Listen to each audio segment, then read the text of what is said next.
한국 벤처캐피탈 미국과 비교했을 때 좀 이렇게 정부 쪽에서 흘러나온 자금이 그 VC 펀드에 많이 아닌데도 있는. 아닌데도 있죠. 그런데 일단 뭐 전체 통계를 보면 좀 비율이 상대적으로 좀 높잖아요. 그러다 보니까 이제 그런 자금이 들어간 것은 해외 투자에 대해서 굉장히 좀 보수적으로 생각을 할 수밖에 없는 그런 영향이 있는데, 그게 뭐 규정이 그렇게 돼 있는 경우도 있고 또는 규정은 안 돼 있는데 뭐 국정감사 등등의 뭐 이유 때문에 그런 아예 좀 알아서 피하는 경우도 있는 것 같아요. 해외 투자를 한국 VC들이 조금 더 적극적으로 생각을 해야 된다라고 보세요. 그래서는 아니면 꼭 한국 VC가 해외 투자를 할 필요가 적극적으로 할 필요가 있느냐라는 점. 그리고 해외에 투자를 한다라고 하면 그것이 과연 한국 스타트업 생태계에 도움을 주는 쪽으로 작용할 수 있는 그런 것은 없을까? 그거에 대한 좀. 그러니까 사실은 저도 같은 투자가이기 때문에 한국에 있는 VC는 이래라 저래라 할 수 있는 자격이 없고요. 당연히 투자 전략에 따라 달라진다고 생각을 합니다. 그러니까 그냥 객관적으로 보면 어떤 사실은 엑시스의 규모나 뭐 시장의 규모나 이런 부분이 해외에 더 크니까 해외에 능력이 있으면 투자하는 거는 맞다고 생각을 해요. 근데 소위 능력이 있다는 부분이 중요하잖아요. 왜냐하면 결국은 그렇게 크게 성공을 하는 해외에 있는 스타트업들은 사실은 한국에서 출장 와가지고 만나서 투자 설득해가지고 투자하기가 사실은 쉽지는 않겠죠, 상식적으로. 그래서 그런 부분이 있습니다. 그러니까 결국은 뭐냐면 그런 부분은 있어요. 지금 사실 한국 VC 중에서 뭐 예전부터 한 20년 전부터 KTB가 오래전부터 나와서 투자하고 굉장히 나름대로 좋은 실적도 내시고 사실은 밸류 프로포지션이 분명했던 거예요. 뭐냐면 한국을 대표하는 VC이기 때문에 한국 관련된 고객이나 시장에 대한 부분은 제가 사실 벤처캐피탈 초창기부터 다 KTB에 다 거의 독점이었습니다. 특히 그래서 뭐 반도체 관련된 부분이나 초기 통신기술 관련된 업체들은 KTB가 투자 초기에 많이 해서 굉장히 좋은 실적을 냈었어요. 그러니까 여러분들 잘 아시지만은 잘 나가는 스타트업은 골라서 투자를 받을 수 있잖아요. 그렇지 않습니까?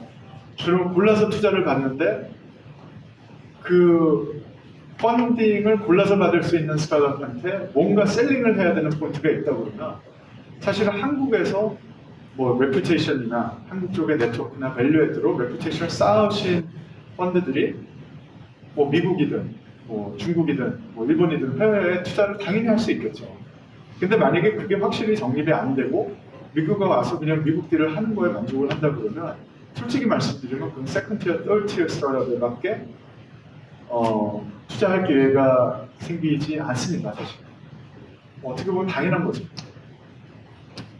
제가 그 준비한 질문이 되게 여러 개가 있는데, 그리고 아까 두 번째 부분을 제가 말씀을 그럼 드리면 해외에 이렇게 적극적으로 투자를 하면 혹시 네. 그게 뭐 캐피탈 게인 이후에 네, 꼭 베네핏이 네, 있느냐. 그러니까 제가 그 부분을 말씀을 드리려고 했던 게 사실은 제가 뭐 정량적으로 파악한 건 아니지만 제가 이제 대략 보면 적어도 미국에 투자를 하고 있는 한국계 VC 중에 투자하는 대부분의 업체들은 둘 중에 하나입니다. 하나는 한국계 분들의 투자를 하는 거예요.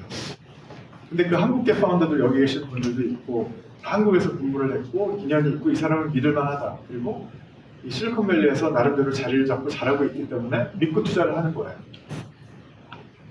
그렇지 않습니까? 그런 경우가 하나가 있고 하나는 전문성이 있는, 예를 들어서 한국이 워낙 게임 쪽에 강점이 있고 게임 전문 펀드들이 있어요.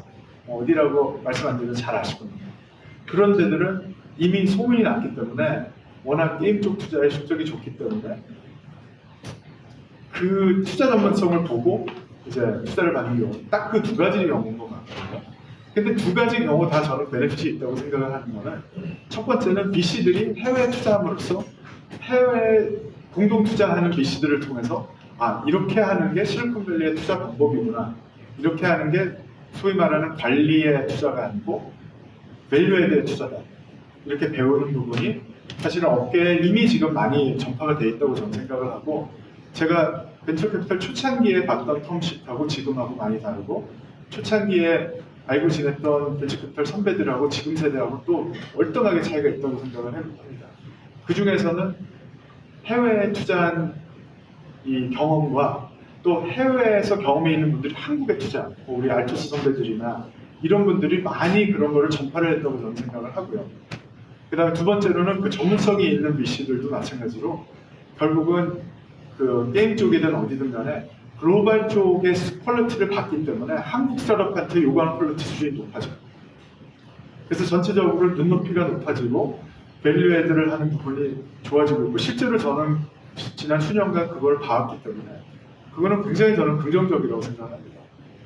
저는 제가 투자할 때 보면 정말 여기에 그러니까 소수 미국인들이 창업한 초기 스타트업에 소위 크림 오브 더 크롭에 이 접근을 하는 게 굉장히 어려워요. 저는 거의 불가능에 가깝다라고 생각을 했어요. KTV에서 투자할 때 나름 괜찮은 딜들을 저희가 투자를 했었는데 근데 저는 요즘에는 이제 그 소프트웨어 쪽에 뭐 지난 한 3, 4년간 그 구글, 페이스북, 애플 이런데 아마존 뭐 이제 소프트웨어, 마이크로소프트 이런데 오시는 젊은 소프트웨어 엔지니어들이 되게 많이 늘어나셨거든요. 그래서 저는 앞으로는 조금 더 이렇게 한인 그 엔지니어들 중에 그런 그 여기 앞에 대기업에 계신 분들이 좀 투자를 해서 좀 눈여겨봐야 되지 않는가라는 생각을 저는 개인적으로 당연하죠. 합니다. 넥스트 왜냐하면 추진수 찾아. 그 한국계 창업자의 크리 오브 더 크랍은 그 한국계 투자자들이 가장 잘 액세스를 할 수 있지 않을까 싶어서요. 그 여기 계신 분들이 거기 후보라고 그렇죠. 생각을 합니다. 진심으로.